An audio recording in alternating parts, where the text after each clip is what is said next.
За орой мэнд хүргэе. Эрхэм одоо хамгийн нандин харилцагч, за найз нөхөд, хамтран ажиллагчид та бүхэнд энэ өдрийн мэндийг хүргье. Тэг өнөөдөр бидний бас урилгыг хүлээж авч энэ сайхан оройн зогтоос та бүхэнд ирэлцсэнд бас их таатай байна.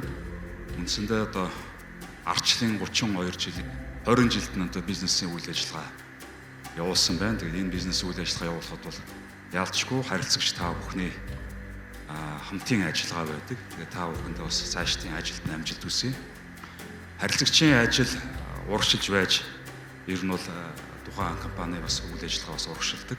Бидний одоо үнэт зүйл болон бидний баримтлаг зарчим бол тийм зарчмаар явж ирдэг. Гол одоо бас херачуудын баримтлаг зарчим бол бид нар дандаа түүхээр бахархах болно гэж дандаа үздэг.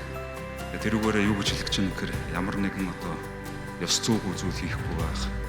Харилцагчтай болон за үйлчлэгчтэй болон хамгийн сайн үйлчлэгийг хүрэхийн төлөө хичээн чармааж ажилтгийг бас та бүхэндээ бас хэлсэн юм аа. Тэгээ дараагийн олон жилүүд та бүхэн бас хамт болно, хамт байна гэж итгэж байна. Тэгээ бүгд амжилт хүсье. Баярлалаа.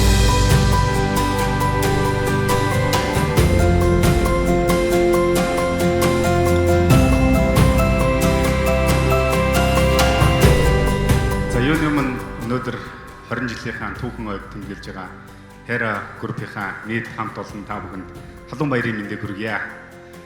Тэгэхээр өнөөдөр бол энэ группийг үүсгэн байгуулах шийдвэр гаргаж алсын хараа, холч мэрэгэн ухаанаараа өнөөдөр Монгол улсын энэ том группийг одоо өдөртөн чиглүүлж ирсэн үүсгэн байгуулагч хувьцаа эзэмшигч та бүхэнд бас талархал илэрхийлье.